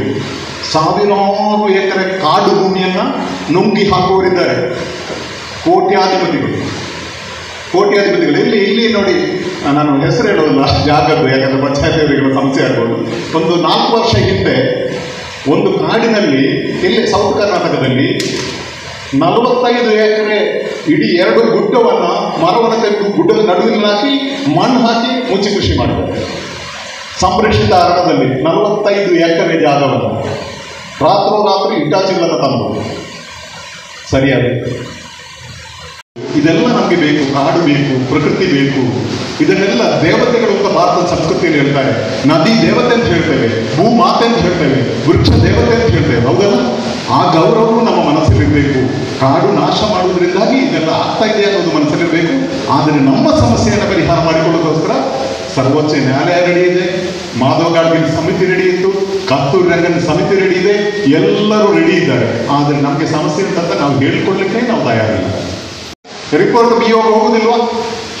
2 ಅಥವಾ 3 ದಿನ ಹೋಗ್ಲಿ, ಬಿಯೋಗ ರಿಪೋರ್ಟ್ ಹೋಗ್ಲಿ, ಇಡೀ ಸೋಷಿಯಲ್ ಮೀಡಿಯಾದಲ್ಲಿ ಹೋಗ್ಲಿ, ಶಾಲೆಯಲ್ಲಿ ನರಪಿಲ್ಲ ಇಲ್ಲದೆ ಟೀಚರ್ಸ್ ಮಾತ್ರ ಕೂತಿದ್ದಾರೆ ಅಂತ ಹೋಗ್ಲಿ. ನಿಮಗೆ ನೋವಿದೆ ಅಂತ ಈ ಸೋಷಿಯಲ್ ಮೀಡಿಯಾದ ಮೂಲಕವಾಗಿ ಅರ್ಥ ಮಾಡ್ಕೊಳ್ಬೇಕು. 2ನೇದಾಗಿ ಇಲ್ಲಿ ಮಾಧ್ಯಮ ಮಿತ್ರರಿದ್ದಾರೆ, ಅವರು ಯಾವುದಾದ್ರೂ ಫೇಸ್ಬುಕ್ ಅಲ್ಲಿ ಅಥವಾ ಅವರ ಯೂಟ್ಯೂಬ್ ಚಾನಲ್ಗಳಲ್ಲಿ ಹಾಕಿ ನಿಮಗೆ ಈ ನ್ಯೂಸ್ ಅನ್ನು ಕಳುಹಿಸಿದ್ರೆ ಎಲ್ಲರಿಗೆ ಎಲ್ಲಿಗೆಲ್ಲ ಕಳಿಸ್ಬೋದು ಅಲ್ಲಿಗೆಲ್ಲ ಶೇರ್ ಮಾಡ್ಲಿಕ್ಕೆ ಹೇಳಿ, ನಿಮ್ಮ ಮಕ್ಕಳಲ್ಲಿ ಹೇಳಿ. ಎಲ್ಲ ಇಲ್ಲಿ ಅಲ್ಲಿ ಹೊರಗೆ ಮಾತ್ರ ಅಲ್ಲ, ಸಮೀಪದ ಗ್ರಾಮಗಳಿಗೆ, ಅದು ಅಲ್ಲಿಂದ ಹೋಗಿ ಸಿದ್ದರಾಮಯ್ಯನವರು, ನಮ್ಮ ಮುಖ್ಯಮಂತ್ರಿಯವರು, ಪ್ರಧಾನಮಂತ್ರಿಯವರ ಹತ್ರ ಹೋಗಬೇಕು. ಸೋಷಿಯಲ್ ಮೀಡಿಯಾ ಇದೆ ನಮ್ಮಲ್ಲಿ, ಇನ್ಸ್ಟಾಗ್ರಾಮ್ ಇದೆ, ಫೇಸ್ಬುಕ್ ಇದೆ, ವಾಟ್ಸಪ್ ಇದೆ, ಟೆಲಿಗ್ರಾಮ್ ಇದೆ. ಅದನ್ನು ಅವರು ಕೊಡುವಂಥ ನ್ಯೂಸನ್ನು ನೀವು ಶೇರ್ ಮಾಡಬೇಕು. ಯಾಕೆಂದರೆ ಸೆನ್ಸೇಷನ್ ಕ್ರಿಯೇಟ್ ಮಾಡಬೇಕು, ಜನರಿಗೆ, ಅಧಿಕಾರಿಗಳಿಗೆ ಮನದಟ್ಟಾಗಬೇಕು. ನಾವು ಅರ್ಥ ಇದ್ದೇವೆ, ನಮ್ಮ ಆಳು ಕೇಳಬೇಕು. ಈಗ ಇಲ್ಲಿ ಕೇಳಿದ್ರೆ ಅವರಿಗೆ ಕೇಳುತ್ತಾ, ನೀವೊಂದು ನಿರ್ಣಯ ಕೊಡ್ತೀರಾ. 23 ದಿನ ದೆಹಲಿಯಲ್ಲಿ ಉಳಿದಿದ್ದೆ, ಕೆಲಸ ಮಾಡಿದೆ. ಆ ಒಂದು ಅವಸ್ಥೆಯಲ್ಲಿ ನಾವು ಮುಂದೆ ಬಂದಿದ್ದೇವೆ, ಸಾಧ್ಯ ಇದ್ದಷ್ಟು ಮಾಡಿದ್ದೇವೆ. ಎಲ್ಲ ಸರ್ಕಾರಗಳು ಸಹಾಯ ಮಾಡಿವೆ. ಎಲ್ಲ ನಮ್ಗೆ ಬೇಕು, ಇವರೆಲ್ಲ ಆಶೀರ್ವಾದ ಬೇಕು ಖಂಡಿತವಾಗಿಯೂ. ಈಗ ನಾನು ಹೇಳುವಂಥದ್ದು ಅವರು ಹೇಳಿದಾಗೆ ಮುಂದಿನ ಕಾರ್ಯ ಅಂದರೆ ಇದೊಂದು ಸ್ವಲ್ಪ ವೈಬ್ ಕ್ರಿಯೇಟ್ ಆಗಬೇಕು, ಸರ್ಕಾರಕ್ಕೆ ಗೊತ್ತಾಗಬೇಕು, ಒಂದು ರಿಕ್ವೆಸ್ಟ್ ಹೋಗ್ಬೇಕಷ್ಟೇ, ಸ್ವಲ್ಪ ಎಕ್ಸ್ಟೆನ್ಷನ್ ಕೊಡಿ. ಈ ಫಿಸಿಕಲ್ ಸರ್ವೆ ಮಾಡಬೇಕು, ನಮಗೆ ಸಮಯಾವಕಾಶ ಬೇಕು, ಈ 5 ದಿನದಲ್ಲಿ ಆಗೋಲ್ಲ. ಫಿಸಿಕಲ್ ಸರ್ವೆ ಖಂಡಿತ ಸಾಧ್ಯ. ಈಗ ನಿಮಗೆ ಒಬ್ಬರಿಗೆ ನಿಮ್ಮ ಜಾಗ ಸರ್ವೆ ಮಾಡಬೇಕಂತ ಮಾಡ್ಲಿಕ್ಕೆ ಆಗೋದಿಲ್ಲ, ಆಗುತ್ತೆ. ಹಾಗಿದ್ರೆ ಒಂದು ಗ್ರಾಮ ಪಂಚಾಯತ್ನವರಿಗೆ ಆ ಗ್ರಾಮದಲ್ಲಿ ಇದು ಸರ್ವೆ ಮಾಡೋಕ್ಕಾಗುತ್ತೆ. ಅದಕ್ಕೆ 14th ಫೈನಾನ್ಸ್ ಕಮಿಷನ್ ಪ್ರಕಾರ ಫಂಡಿಂಗು ಇದೆ, ಅದು ಸರ್ಕಾರ ಕೊಡ್ಬೋದು. ಅವ್ರು ಮಾಡ್ಬೋದು ಅಲ್ಲ ಹೇಳಿ, ನಾವು ಮನಸ್ಸು ಮಾಡಿದ್ರೆ ಮಾಡುವಂಥ ದೊಡ್ಡ ವಿಷಯವೇ ಅಲ್ಲ. ಮತ್ತು ಎರಡನೇದು, ಅದು ಇದು ಹೇಳ್ಕೊಂಡು ಹೋಗಬೇಡಿ. ಈಗ ತೋಟತಾಡಿ ನೆರಿಯದಲ್ಲಿ ಒಂದು ಉದಾಹರಣೆ ನಿಮ್ಗೆ ಹೇಳ್ತೀನಿ.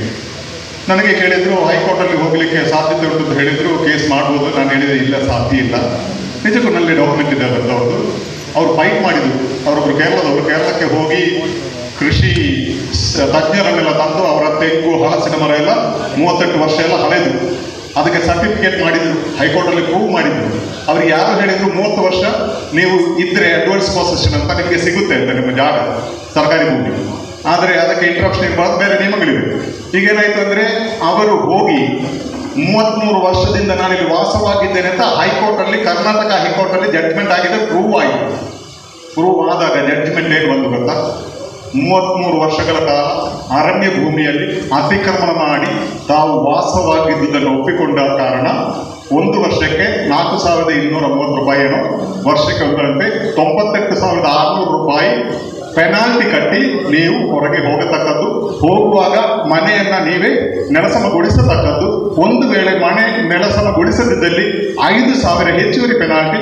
ಅದಕ್ಕೋಸ್ಕರ ಅರಣ್ಯ ಇಲಾಖೆಗೆ ಕೊಡತಕ್ಕದ್ದು. ಇದು ಜಡ್ಜ್ಮೆಂಟ್. ಅದರಿಂದ ಆ ರೀತಿಯಲ್ಲಿ ಯಾವುದೂ ನಡೆಯೋಲ್ಲ. ಲೀಗಲ್ ಆಗಿ ಪ್ರೊವಿಷನ್ಸ್ ಇದೆ ಅಂತ ಈಗ ಅವ್ರು ಹೇಳಿದ್ರು, ಖಂಡಿತ ನಮಗೆ ಸಾಧ್ಯತೆ ಇದೆ. ಆದರೆ ನಮಗೊಂದು ಸಮಯಾವಕಾಶ ಮುಂದೆ ಹೋಗಲಿಕ್ಕೆ ಅದು ಖಂಡಿತವಾಗಿಯೂ ನಮ್ಮ ನೇತಾರರಿಗೆಲ್ಲ ಹೆಲ್ಪ್ ಮಾಡ್ಲಿಕ್ಕೆ ಆಗುತ್ತೆ. ನೀವು ಮಾತ್ರ ಮಾಡಬೇಕು. ನಿಮ್ಮ ಮನೆಯಲ್ಲಿ ಮಗುವಿಗೆ ಸೀರಿಯಸ್ ಆಗಿದೆ ಅಂತ ಇಟ್ಕೊಳ್ಳಿ, ಮಗುವಿಗೆ ಏನೋ ಸೀರಿಯಸ್ ಆಗಿದೆ, ಮಗನಿಗೆ ಅಥವಾ ಮಗಳಿಗೆ ಏನು ಮಾಡ್ತೀರಿ? ಆಸ್ಪತ್ರೆ ಹೋಗ್ತೀರಿ. 1 ವಾರ 2 ವಾರ ರಾತ್ರಿ ಹಗಲು ನಿದ್ದೆ ಬಿಟ್ಟು ಕೂತ್ಕೊಳ್ಳೋದು. ಹಾಗಿದ್ರೆ ನಿಮ್ಮ ಮಕ್ಕಳ ಭವಿಷ್ಯ, ತಲೆಮಾರುಗಳ ಭವಿಷ್ಯ ಹೋಗಬೇಕಿದ್ರೆ ಈ 3-4 ದಿನ ಇರಲೇಬೇಕಾಗುತ್ತೆ. ಒಂದು ವೇಳೆ ಇವತ್ತು ಮಧ್ಯಾಹ್ನ ಮೇಲೆ ಒಂದು ಮೀಟಿಂಗ್ ಇತ್ತು ಯಾವುದೋ ಪಂಚಾಯತಲ್ಲಿ, ಅದು ಕ್ಯಾನ್ಸಲ್ ಆಗಿದೆ. ನಾನು ಇರ್ತೀನಿ, ನಿಮ್ಮೊಟ್ಟಿಗೆ ಬೇಕಿದ್ರೆ ಇವತ್ತು ನಾಳೆ ಯಾವುದಕ್ಕೂ ಬೇಕು ನಾನು ಇರ್ತೀನಿ. ಮತ್ತೆ ನಾಡ್ದು ಮತ್ತೆ ಕೇವಲ ಒಂದು ಮೀಟಿಂಗ್ ಇದೆ, ಹೋಗಿ ಮತ್ತೆ ಬೇಕು ಬರ್ತೀನಿ. ಅದಕ್ಕೆ ಯಾವುದು ನನ್ನ ಗಾಡಿ ಖರ್ಚು ನೀವು ಕೊಡಬೇಕಾಗಿಲ್ಲ, ಅದನ್ನೆಲ್ಲ ನಾನು ವಹಿಸ್ಕೊಳ್ತೀನಿ. ಅದ್ರ ಬಗ್ಗೆ ನೀವು ವ್ಯವಸ್ಥೆ ಮಾಡಲಿಕ್ಕೆ ಅವಶ್ಯಕತೆ ಇಲ್ಲ. ಯಾಕೆಂದ್ರೆ ಇಷ್ಟು ಜನರ ಆಶೀರ್ವಾದ ಇದ್ರೆ ಅದೇ ನಮಗೆ ಸಾಕು, ನಮ್ಮ ಆಯುಷ್ಯ ಮುಂದಕ್ಕೆ ಹೋಗುತ್ತೆ, ಇನ್ನು ಹೆಚ್ಚು ಆಯುಷ್ಯ ಸಿಗುತ್ತೆ ಅಂತ ನಂಬಿದ್ದೀನಿ. ಅದರಿಂದ ಆ ರೀತಿಯಲ್ಲಿ ಎಲ್ಲ ಸಹಾಯವನ್ನು ಮಾಡುವುದು. ಇನ್ನೀಗ ಪ್ರಶ್ನೆಗಳಿದ್ರೆ ಕೇಳ್ಬೋದು ತಮ್ಮ ಅನುಮತಿ ಮೇರೆಗೆ. ನಾವು ಅವರಿಗೆ ಒಮ್ಮೆ ಮೈ ಕೊಡ್ತೇವೆ.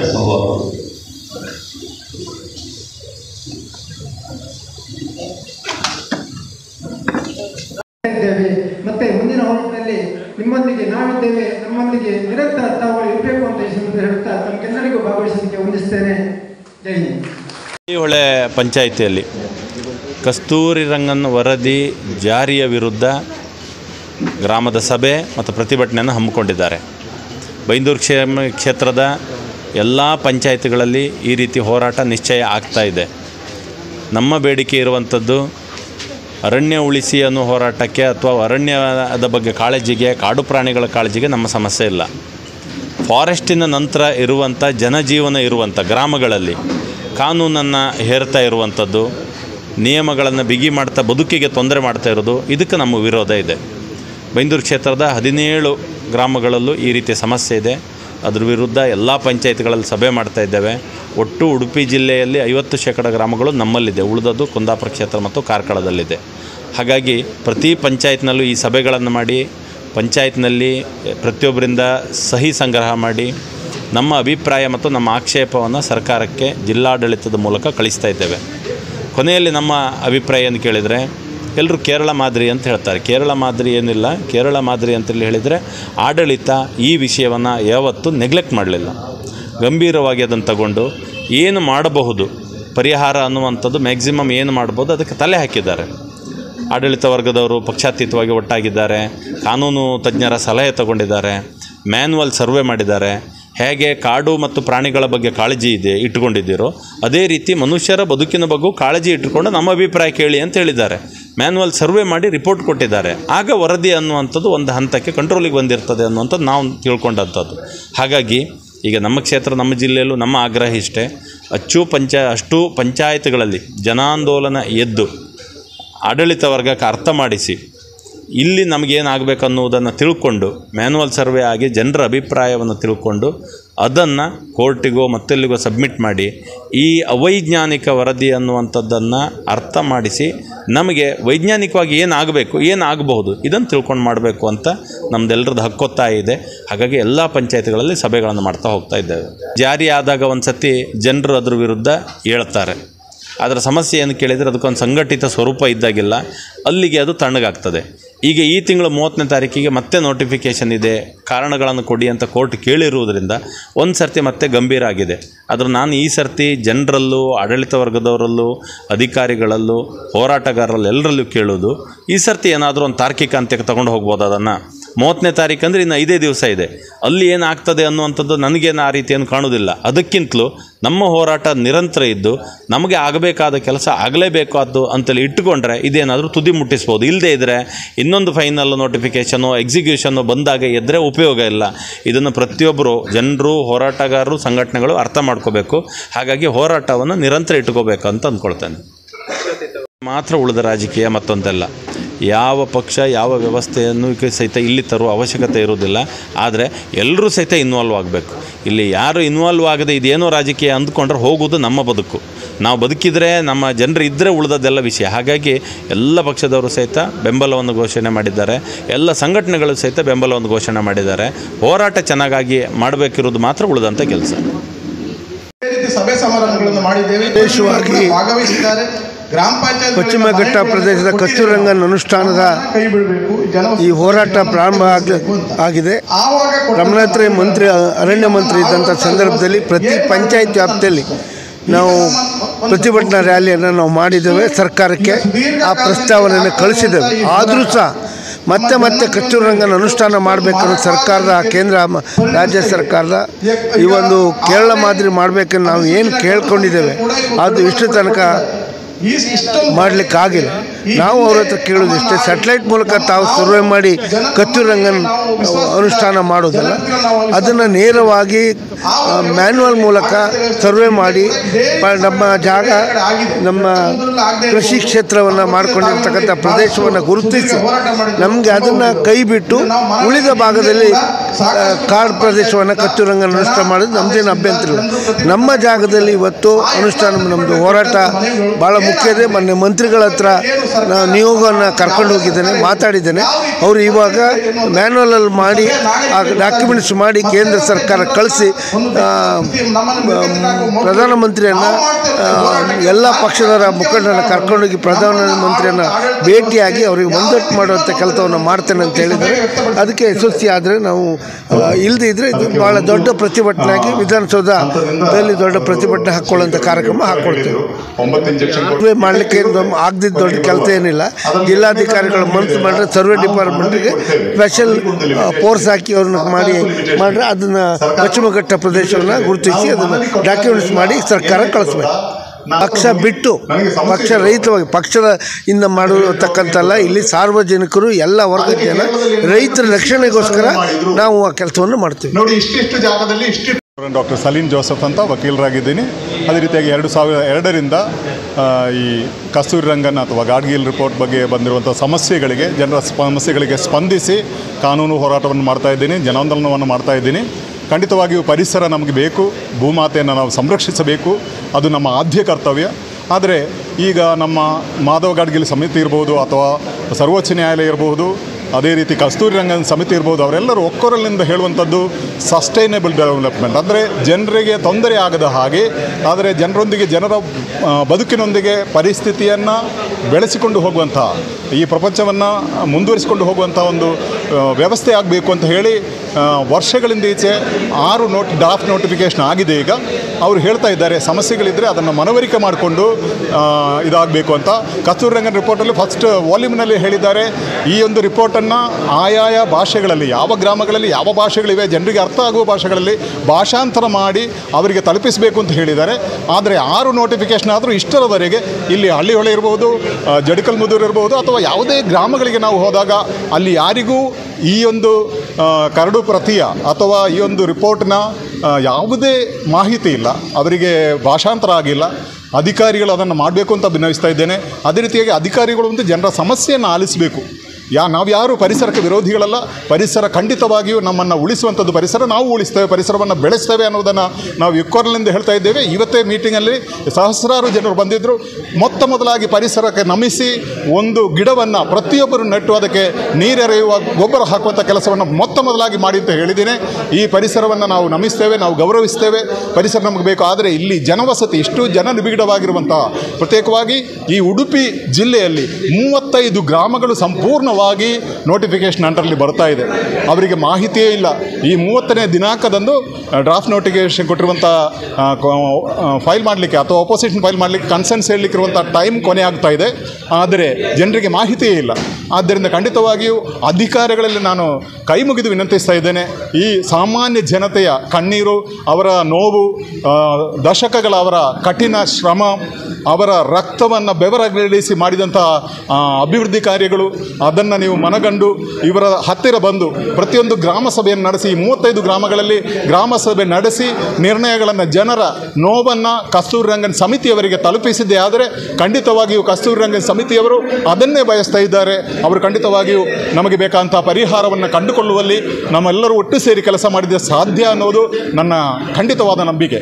ಆದ್ದರಿಂದ ಪ್ರತಿಯೊಬ್ಬರು ಅಧಿಕಾರಿಗಳು ಸಂಬಂಧಪಟ್ಟವರು ಯಾರಬಹುದು ಅವರಲ್ಲಿ ಭಿನ್ನಯಿಸ್ಕೊಳ್ತಾ ಇದ್ದೀನಿ. ಸಮಯ ಅವಕಾಶ ಕೊಡಿ ಅಂತ ಕೇಳ್ಕೊಳ್ತಾ ಇದ್ದೀನಿ. ಇಲ್ಲಿ ಪ್ರತಿಯೊಂದು ಜನರ ದುಃಖವನ್ನು ಅರಿಯಲಿಕ್ಕೋಸ್ಕರ ಖಂಡಿತ ನೀವು ಜನರಲ್ಲಿಗೆ ಬನ್ನಿ ಅಂತ ಪ್ರತಿಯೊಬ್ಬರಲ್ಲಿ ಕೇಳ್ಕೊಳ್ತಾ ಇದ್ದೇನೆ. ಸಚಿವರಿರ್ಬೋದು, MLAಗಳಿರ್ಬೋದು, ಅಧಿಕಾರಿಗಳಿರ್ಬೋದು, ಸರ್ಕಾರದ ವತಿಯಿಂದ ಯಾರೇ ಇರ್ಬೋದು, ನಮ್ಮ ಮುಖ್ಯಮಂತ್ರಿಯವರು ಶ್ರೀಯುತ ಸಿದ್ದರಾಮಯ್ಯವರು, ಬಾಕಿ ಎಲ್ಲ ಮಂತ್ರಿಗಳಲ್ಲಿ, ಎಲ್ಲ MLAಗಳಲ್ಲಿ ಕೇಳಿಕೊಳ್ತಾ ಇದ್ದೀನಿ. ಜನರ ನೋವನ್ನು ಅರಿತುಕೊಳ್ಳಿ, ನೀವು ಕೇಳಿ, ನಾವು ತಲುಪಿಸ್ತೇವೆ. ಬೇಕಾದ ಎಲ್ಲ ವಿವರಗಳನ್ನು ನಿಮಗೆ ತಲುಪಿಸ್ತೇವೆ. ಅದೆಲ್ಲವನ್ನು ನಾವು ಸಂಗ್ರಹಿಸ್ತೇವೆ. ಜನರಿಗೋಸ್ಕರ, ಜನರಿಗಾಗಿರೋಣ. ಈ ಜಗತ್ತು ನಾವೆಲ್ಲರೂ ಸಂತುಲಿತವಾಗಿ ಎಲ್ಲರೂ ಒಟ್ಟಿಗೆ ಪ್ರೀತಿಯಿಂದ ಸಮಾಧಾನದಿಂದ ಈ ಪ್ರಪಂಚದ ಒಟ್ಟಿಗೆ ಸೇರಿ ಬದುಕುವಂಥ ಒಂದು ಸುಸಂದರ್ಭ ನಮಗೆ ಒದಗಿಸಿಕೊಡಿ ಅಂತ ವಿಜ್ಞಾಪಿಸಿದ ನಿಮಗೆಲ್ಲರಿಗೂ ವಂದಿಸ್ತಾ ಇದ್ದೇನೆ. ಧನ್ಯವಾದಗಳು. ಮುಂದಿರುವ ಪರಿಹಾರದಲ್ಲಿ ಇದರಲ್ಲಿ ಸ್ಪಷ್ಟವಾಗಿ ಈಗ ಉಡುಪಿಯಲ್ಲೇ ವಿಸ್ತೀರ್ಣ ಎಷ್ಟು ಅನ್ನುವುದನ್ನು ಡ್ರಾಫ್ಟ್ ನೋಟಿಫಿಕೇಷನಲ್ಲೇ ಕೊಟ್ಟಿಲ್ಲ ಉಡುಪಿ ಜಿಲ್ಲೆದು. ಅಂದರೆ ಎಲ್ಲಿ ಜನನಿಬಿಡ ಪ್ರದೇಶ ಇದೆ, ಎಲ್ಲಿ ಅರಣ್ಯ ಪ್ರದೇಶ ಇದೆ ಅನ್ನುವಂಥ ಆ ಒಂದು ಪ್ರದೇಶವನ್ನು ಡಿಮಾರ್ಕ್ ಮಾಡುವಂಥ ಕೆಲಸ ಆಗಿಲ್ಲ. ಏನೋ ವೈಮಾನಿಕ ಸಮೀಕ್ಷೆ ಆಗಿರಬಹುದು, ಆದರೆ ಫಿಸಿಕಲ್ ಆಗಿ ಸರಿಯಾದ ಫಿಸಿಕಲ್ ಆದಂಥ ಸರ್ವೆ ಆಗಬೇಕು ಅನ್ನೋದು ನಮ್ಮ ಒಂದು ಆಕಾಂಕ್ಷೆ. ಅದನ್ನು ಮಾಡಲಿಕ್ಕೆ ಖಂಡಿತ ಇಡೀ ಜನತೆ, ನಮ್ಮ ಗ್ರಾಮ ಪಂಚಾಯತ್ನವರು, ಗ್ರಾಮದ ಸಮಸ್ತ ಜನತೆಯು ತಯಾರಿದ್ದಾರೆ. ಅವರೆಲ್ಲರೂ ನಮಗೆ ಸಹಾಯ ಮಾಡಲಿಕ್ಕೆ ತಯಾರಿದ್ದಾರೆ. ಆದ್ದರಿಂದ ಸ್ಪಷ್ಟವಾದ ಒಂದು ಚಿತ್ರಣವನ್ನು ಕೊಡಲಿಕ್ಕೆ ನಾವು ತಯಾರಾಗಬೇಕು. ಅದಕ್ಕೆ ಬೇಕಾದಂಥ ವ್ಯವಸ್ಥೆಯನ್ನು ಅಧಿಕಾರಿಗಳು ಮಾಡಿ, ಜನರ ವತಿಯಿಂದ ಏನು ಸಹಕಾರ ನಿಮಗೆ ಬೇಕು ಅನ್ನೋದನ್ನು ಕೇಳಿ ನಾವು ಖಂಡಿತವಾಗಿ ಮಾಡ್ತೀವಿ. ಇದು ನಮ್ಮ ಊರಿನ ಸಮಸ್ಯೆ, ಸಮಸ್ತ ಜನರ ಸಮಸ್ಯೆ ಅಂತ ಹೇಳಿಕೊಳ್ಳುತ್ತಾ ಆ ಒಂದು ಸರ್ವೆ ಕಾರ್ಯವನ್ನು ಮಾಡಿ ನಮ್ಮ ನಿಜ ಸ್ಥಿತಿಯನ್ನು ಕಸ್ತೂರಿ ರಂಗನ್ ಕಮಿಟಿಗೆ ಮುಟ್ಟಿಸುವಲ್ಲಿ ನಮ್ಮ ಜನಪ್ರತಿನಿಧಿಗಳು, ಆಡಳಿತ ಅಧಿಕಾರಿಗಳೆಲ್ಲರೂ ನಮಗೆ ಸಹಾಯ ನೀಡಬೇಕು, ನೆರವು ನೀಡಬೇಕು ಅಂತ ಅಭಿನಯಿಸ್ತಾ ಇದ್ದೇನೆ. ಧನ್ಯವಾದಗಳು. ಸಮಯಾವಕಾಶ ಕೊಡುವಂಥದ್ದು ಈಗ ನಮ್ಮ ಡ್ರಾಫ್ಟ್ ನೋಟಿಫಿಕೇಷನಲ್ಲಿ ಮೊದಲನೇ ವಾಲ್ಯೂಮ್ನಲ್ಲಿ ರಿಪೋರ್ಟಲ್ಲಿ ಹೇಳ್ತಾ ಉಂಟು, ಕಸ್ತೂರಿ ರಂಗನ್ ರಿಪೋರ್ಟಲ್ಲಿದೆ. ಇನ್ಫಾರ್ಮ್ಡ್ ಕನ್ಸೆಂಟ್, ಪ್ರತಿಯೊಂದು ಗ್ರಾಮದವರಿಗೆ ಮನವರಿಕೆ ಮಾಡಿ. ಇನ್ಫಾರ್ಮ್ಡ್ ಕನ್ಸೆಂಟ್ ಅಂದರೆ ಎಲ್ಲ ಮಾಹಿತಿಗಳನ್ನು ಗ್ರಾಮಸ್ಥರಿಗೆ ಕೊಟ್ಟು ಅವರಿಂದ ಒಪ್ಪಿಗೆ ಪಡೆದು ಮಾತ್ರ ಈ ಕಾರ್ಯಗಳನ್ನು ಮುಂದುವರಿಸಬೇಕು ಅಂತ ಹೇಳಿದ್ದಾರೆ. ಆದರೆ ಇಷ್ಟವರೆಗೆ ಇನ್ಫಾರ್ಮೇಷನ್ ಕೊಡುವುದಿರಲಿ, ಇವರಿಗೆ ಮಾಹಿತಿಯೇ ಇಲ್ಲ. ಇಂಥ ಒಂದು ಡ್ರಾಫ್ಟ್ ನೋಟಿಫಿಕೇಷನ್ ಇದೆ ಅಂತ ಮಾಹಿತಿಯೇ ಇಲ್ಲ. ಮುಗ್ಧ ಜನರು, ಹಳ್ಳಿಯ ಮುಗ್ಧ ಜನರು. ಆದ್ದರಿಂದ ಖಂಡಿತವಾಗಿ ಇವರು ಹೋರಾಟದತ್ತ ಹೋಗುವ ಮೊದಲು ಇವತ್ತಿನಿಂದ ಅವರಿಗೆ ನಿದ್ದೆ ಇಲ್ಲ, ಊಟ ಇಲ್ಲ, ಅವರಿಗೆ ಬೆಳಿಗ್ಗೆಯಿಂದ ಇಲ್ಲಿ ಇದ್ದಾರೆ. ಮುಂದಿನ ದಿನಗಳಲ್ಲಿ ಹೋರಾಟ ಖಂಡಿತ ಅವರ ಇದು ಜೀವನ ಮರಣ ಹೋರಾಟ. ಅವರಿಗೆ ಬೇರೆ ಬದುಕು ಇಲ್ಲ, ಅವರಿಗೆ ಬೇರೊಂದು ಕಡೆ ಹೋಗ್ಲಿಕ್ಕೆ ಇಲ್ಲ, ಅನಾಥರಾಗಿಬಿಡ್ತಾರೆ. ಆದ್ದರಿಂದ ಅವರ ನೆಲದಿಂದ ಅವರನ್ನು ಒಕ್ಕಲೆಪ್ಪಿಸುವನಾರ ಇಲ್ಲ ಅಂತ ನಮ್ಗೆ ಗೊತ್ತು. ನೀವು ಒಕ್ಕಲೆಪ್ಪಿಸುವುದಿಲ್ಲ ಅಂತ ಹೇಳ್ತಾ ಇದ್ದೀರಾ. ಆದರೆ ಈ ಸ್ಪೆಷಲ್ ಎಕನಾಮಿಕ್ ಸೆನ್ಸಿಟಿವ್ ಝೋನ್ಗೆ ಬರುವಾಗ ಕಟ್ಟುನಿಟ್ಟಿನ ಪ್ರೊಹಿಬಿಷನ್ಸ್ ಇದೆ, ರೆಗ್ಯುಲೇಷನ್ಸ್ ಇದೆ, ಮತ್ತು ಹಲವು ಪರ್ಮಿಷನ್ಸ್ ಬೇಕಾಗುತ್ತೆ. ನಮ್ಮ ಎಲ್ಲ ಕಡತಗಳ ವಿಲೇವಾರಿಯಲ್ಲಿ ತುಂಬ ಕಷ್ಟಗಳಾಗುತ್ತವೆ ಅನ್ನುವುದು ಎಲ್ಲ ಅಧಿಕಾರಿಗಳಿಗೂ ಗೊತ್ತು. ಆದ್ದರಿಂದ ಅದಕ್ಕೊಂದು ಪರಿಹಾರವನ್ನು ಒದಗಿಸಿ ಒದಗಿಸಿಕೊಡ್ಬೇಕಾಗಿ ನಿಮ್ಮಲ್ಲಿ ವಿನಮ್ರವಾಗಿ ಬೇಡಿಕೊಳ್ಳುತ್ತಾ ಇದ್ದೇನೆ. ಧನ್ಯವಾದ. ಏನು ಸರ್ವೋಚ್ಚ ನ್ಯಾಯಾಲಯದಿಂದ ಹಿಡಿದು ಗಾಡ್ಗಿಲ್ ಸಮಿತಿ ಇದೆ, ಕಸ್ತೂರಿ ರಂಗನ್ ಸಮಿತಿ ಇದೆ, ಇದೆಲ್ಲ ಜನರಿಗೆ ನೆರವಾಗಲಿಕ್ಕೋಸ್ಕರ ಸರ್ವೋಚ್ಚ ನ್ಯಾಯಾಲಯ ಮತ್ತು ನಮ್ಮ ಸರ್ಕಾರಗಳು ಮಾಡಿರುವಂಥದ್ದು, ಜನರಿಗೆ ನೆರವಾಗುವುದಕ್ಕೋಸ್ಕರ. ಆದರೆ ಜನರಿಗೆ ಮಾಹಿತಿ ತಲುಪಿಲ್ಲ. ಆದ್ದರಿಂದ ಇಲ್ಲಿ ಹೋರಾಟ ಬಿಟ್ಟು ಬೇರೆ ಮಾರ್ಗವೇ ಇಲ್ಲ. ಜನರ ಮುಂದೆ ಇರುವಂಥದ್ದು ಒಂದೇ ಒಂದು ಮಾರ್ಗ, ಹೋರಾಟ. ಅದು ಅಂದರೆ ಅವರ ಜೀವನ್ ಮರಣ ಹೋರಾಟ ಅಂತ ಹೇಳಿದರೆ ಅವರಿಗೆ ಬದುಕು ಇಲ್ಲ. ಅಂದಮೇಲೆ ಬದುಕು ಇಲ್ಲ ಅಂತ ಆದ್ಕೊಳ್ಳೆ ಏನು ಎಷ್ಟೇ ಮುಗ್ಧರಿರಲಿ, ಅವರಿಗೆ ಬದುಕು ಇಲ್ಲ ಅಂತ ಆದ್ಕೊಳ್ಳೆ ಅವರ ಮುಂದೆ ಏನು ಮಾಡಬೇಕು ಅಂತ ಗೊತ್ತಿಲ್ಲದ ಆದಾಗ ನಮ್ಮಲ್ಲಿ ಹೇಳ್ತಾರೆ, ಕೆರೆ ಹಾವಿಗೆ ಕೂಡ ನಾವು ಚುಚ್ಚಿದ್ರೆ ಅದು ಕಚ್ಚಬಹುದು ಅಂತ. ಕೆರೆ ಹಾವು ಸಾಧು ಪ್ರಾಣಿ, ಅದು ಕಚ್ಚಬಹುದು ಅಂತ. ಆದ್ದರಿಂದ ಜನರನ್ನು ಅಂಥ ದಾರಿಗಳಿಗೆ ಹೋಗಲಿಕ್ಕೆ ಬಿಟ್ಟು ಕೊಡಬೇಡಿ. ಖಂಡಿತವಾಗಿಯೂ ಎಲ್ಲ ನಮಗೆ ದೇವರ ಆಶೀರ್ವಾದ ಇದೆ, ಜನರೊಟ್ಟಿಗೆ ಪ್ರಕೃತಿಯ ಆಶೀರ್ವಾದ ಇದೆ, ಭೂಮಾತೆಯ ಆಶೀರ್ವಾದ ಇದೆ. ಆದ್ದರಿಂದ ಅಂಥ ಒಂದು ಹೋರಾಟಕ್ಕೆ ಹೋಗುವ ಮುನ್ನವೇ ಅಧಿಕಾರಿಗಳು ನಮ್ಮ ಕರೆಗೆ ಹೋಗೊಡ್ತಾರೆ ಅಂತ ನಾವು ನಂಬ್ತಾ ಇದ್ದೇವೆ. ಇಲ್ಲದಿದ್ದರೆ ಈಗ ಜನ ಹೋರಾಟದ ಒಂದು ಹೊಸ್ತಿಲಲ್ಲಿದ್ದಾರೆ, ಬೇರೆ ದಾರಿ ಇಲ್ಲದ ಕಾರಣ ಅವರು ಉಗ್ರವಾದಂಥ ಹೋರಾಟವನ್ನು ನಡೆಸಬೇಕಾಗುತ್ತದೆ ಅಂತ ಹೇಳಲಿಕ್ಕೆ ಇಚ್ಛಿಸ್ತಾ ಇದ್ದೀನಿ. ಅದಕ್ಕೆ ನಮ್ಮೆಲ್ಲರ ಸಹಕಾರ ಅವರೊಂದಿಗೆ ಇರುತ್ತದೆ ಅನ್ನೋದನ್ನು ಹೇಳಲಿಕ್ಕೆ ಇಚ್ಛಿಸ್ತಾ ಇದ್ದೇನೆ. ಧನ್ಯವಾದ. ಅಂತ ಗ್ರಾಮಸ್ಥರ ಹಿತರಕ್ಷಣಾ ವೇದಿಕೆ ಅಧ್ಯಕ್ಷ. ಈಗಾಗಲೇ ನಮಗೆ 2002ರವರೆಗೂ ಸಹ ಕಸ್ತೂರಿ ರಂಗನ್ ವರದಿ ಜಾರಿಯಾಗ್ತಿದೆ ಅಂತ ಹೇಳ್ತಾ ಇದ್ದರಷ್ಟೇ ಬಿಟ್ಟರೆ ನಮ್ಮ ಪಂಚಾಯತಿಯಲ್ಲಿ ನಮ್ಮ ಗ್ರಾಮಸ್ಥರಿಗೆ ಯಾವುದೇ ಮಾಹಿತಿ ಇಲ್ಲ. ಈಗ ತರಾತುರಿಯಲ್ಲಿ ಕಸ್ತೂರಿ ರಂಗನ್ ವರದಿಯನ್ನು ಹೇರ್ತೇವೆ ಅಂತ ಮೊನ್ನೆ ತಾನೇ ಎಲ್ಲ ಮಟ್ಟದಲ್ಲಿ ಸರ್ಕಾರದ ಮಟ್ಟದಲ್ಲಿ ಗಲಾಟೆ ಆಗ್ತಾಯಿದೆ. ಅದನ್ನು ಮನಗೊಂಡು ನಾವು ಜಡ್ಕಲ್ ಮುದೂರ್ನವರು ಮಾಡಿದ ಹಾಗೆ ಇವತ್ತಿನ ದಿವಸ ನಾವು ಹಳ್ಳಿಹೊಳೆಯಲ್ಲೂ ಸಹ ಒಂದು ಕಾರ್ಯಕ್ರಮವನ್ನು ಅದರ ಬಗ್ಗೆ ಅವೈಜ್ಞಾನಿಕ ಕಸ್ತೂರಿ ರಂಗನ್ ವರದಿಯ ಬಗ್ಗೆ ಒಂದು ಜನವಸತಿ ಪ್ರದೇಶಕ್ಕೆ ಆ ಒಂದು ಕಸ್ತೂರಿ ರಂಗನ್ ವರದಿಯನ್ನು ಒಂದು ರೂಲ್ಸನ್ನು ಜನವಸತಿ ಪ್ರದೇಶಕ್ಕೆ ತರಬಾರದು. ಅದು ಏನಿದ್ರು ಆ ರೂಲ್ಸನ್ನು ವೈಲ್ಡ್ ಲೈಫ್ ಅಂತ ಏನು ಅರಣ್ಯ ಪ್ರದೇಶಕ್ಕೆ ಆ ಕಾನೂನನ್ನು ರೂಪಿಸಬೇಕು. ನಾವು ತಲೆಯಾಂತರದಿಂದ 2-3 ತಲೆಮಾರಿನ ಈ ಒಂದು ಜಾಗದಲ್ಲಿ ವಾಸಿಸ್ತಾ ಇದ್ದೇವೆ. ನಮ್ಮ ಅಳಿಯುಳಿವಿನ ಪ್ರಶ್ನೆ, ನಮಗೆ ಹೋಗ್ಲಿಕ್ಕೆ ಬೇರೆ ದಾರಿ ಇಲ್ಲ. ಈಚಿಂದ ಆಚೆಗೆ ಹೋದರೆ ಅರಬ್ಬಿ ಸಮುದ್ರವನ್ನೇ ಹರ್ಕೊಳ್ಬೇಕು ಬಿಟ್ಟಿದೆ. ಈಚೆ ಬದಿಗೆ ಪಶ್ಚಿಮ ಘಟ್ಟ, ಆ ಕಡೆ ಅರಬ್ಬಿ ಸಮುದ್ರ. ಆ ದೃಷ್ಟಿಯಿಂದ ನಮ್ಮದು ತಲೆಯಾಂತರದಿಂದ ನಾವು ಇಲ್ಲಿ ಹುಟ್ಟಿ ಬೆಳೆದವರು, ಇಲ್ಲಿ ಕೃಷಿಯನ್ನು ಮಾಡಿಕೊಂಡು ನಂಬಿಕೊಂಡವರು ನಾವು. ಅದರಿಂದ ಈ ಜನವಸತಿ ಪ್ರದೇಶಗಳನ್ನು ಈ ಕಸ್ತೂರಿ ರಂಗನ್ ವರದಿ ಜಾರಿಯಿಂದ ಆ ಕಾನೂನನ್ನು ಕೈಬಿಡಬೇಕು ಅಂತ ಈ ಸಂದರ್ಭದಲ್ಲಿ ಒತ್ತಾಯವನ್ನು ಮಾಡ್ತೇವೆ. ಈ ಹೋರಾಟ ಇನ್ನು ನಿರಂತರ ನಮ್ಮ ಹೋರಾಟ ನಡೀತಾನೆ ಇರ್ತದೆ. ವಿಧಾನಸಭೆಯವರೆಗೂ ಹೋಗ್ಲಿಕ್ಕೆ ನಾವು ಬದ್ಧರಿದ್ದೇವೆ ಅಂತ ಈ ಸಂದರ್ಭದಲ್ಲಿ ಹೇಳಲಿಕ್ಕೆ ಇಷ್ಟಪಡ್ತೇನೆ. ಮಾಜಿ ಗ್ರಾಮ ಪಂಚಾಯತ್ ಅಧ್ಯಕ್ಷರು ಹಳ್ಳಿಹೊಳೆ. ಈಗ ನಮ್ಮೆಲ್ಲರ ಒಕ್ಕೊರಲಿನ ಬೇಡಿಕೆ ಏನು ಕೇಳಿದರೆ, ಈಗಾಗಲೇ ಏನು ಗಡಿಗುರುತನ್ನು ಮಾಡಿದರು, ಏನೋ ನಮ್ಮಲ್ಲಿ ಟ್ರಂಚ್ ಹೊಡೆದು ಅಗಳು ಹಾಕಿಯೋ ಏನೋ ಗಡಿಗುರುತನ್ನು ಅರಣ್ಯ ಇಲಾಖೆಯವರು ಮಾಡಿದರು. ನಾವು ಅದಕ್ಕಿಂತ ಆಚೆಗೆ ಇಲ್ಲಿ ತನಕನೂ ಕೂಡ ಹೋಗಿಲ್ಲ, ಮುಂದೂ ಕೂಡ ಹೋಗೋದಿಲ್ಲ. ನಾವು ಕೇಳೋದೊಂದೇ, ನಾವು ಏನು ಬದುಕಿದ್ದೀವಿ, ನಮ್ಮ ಏನು ಜನಜೀವನದ ಪ್ರದೇಶ ಇದೆ, ಅದಕ್ಕೆ ಯಾವುದೇ ರೀತಿಯಲ್ಲೂ ಕೂಡ ತೊಂದರೆಯನ್ನು ಕೊಡಬಾರ್ದು. ಹಾಗೆ ಇದಕ್ಕೆ ಏನು ನಮಗೆ ಇವತ್ತು ನಮ್ಮ ಗ್ರಾಮ ಪಂಚಾಯತಿಗೆ ಫಾದರ್ ಬಂದಿದ್ದರು ಮಾಹಿತಿ ಹೇಳಲಿಕ್ಕೆ. ಅದೇ ರೀತಿಯಲ್ಲಿ ಸರ್ಕಾರದ ಲೆವೆಲಲ್ಲೂ ಕೂಡ ಅಧಿಕಾರಿಗಳು ಬಂದು ಈ ಕಸ್ತೂರಿ ರಂಗನಿಂದ ಈ ರೀತಿ ಒಂದು ವಿಷಯ ಇದೆ ಅಂತೇಳಿ ಸಮಗ್ರವಾದ ಮಾಹಿತಿಯನ್ನು ಜನರಿಗೆ ತಿಳಿಸಿದರೆ ಮಾತ್ರ ನಮ್ಮ ಗೊಂದಲಕ್ಕೆ ಎಲ್ಲದೂ ಕೂಡ ಪರಿಹಾರ ಆಗ್ತದೆ. ನಾವು ನಮಗೆ ಪೂರ್ವಜರು ಮಾಡಿರ್ತಕ್ಕಂಥ ಆಸ್ತಿ ಬಿಟ್ಟು ಬೇರೆ ಎಲ್ಲೂ ಕೂಡ ನಮಗೆ ಜಾಗ ಇಲ್ಲ, ನಮಗೆ ಮುಂದೆ ಎಲ್ಲೂ ಕೂಡ ಹೋಗಲಿಕ್ಕೆ ಅವಕಾಶ ಇಲ್ಲ. ಅದಕ್ಕಾಗಿ ನಾವು ವಾಸ ಮಾಡಿದ್ದೇವೆ, ನಮ್ಮ ವಾಸದ ಪ್ರದೇಶವಿದೆ, ಆ ಪ್ರದೇಶಕ್ಕೆ ದಯವಿಟ್ಟು ಯಾವುದೇ ರೀತಿಯಲ್ಲೂ ಕೂಡ ತೊಂದರೆಯನ್ನು ಕೊಡಬಾರ್ದು ಅಂತೇಳಿ ನಾವೆಲ್ಲರೂ ಕೂಡ ಈ ಸರ್ಕಾರಕ್ಕೆ ಒಕ್ಕೊರಲಿನಿಂದ ಬೇಡಿಕೆ ನೀಡ್ತಿದ್ದೀವಿ.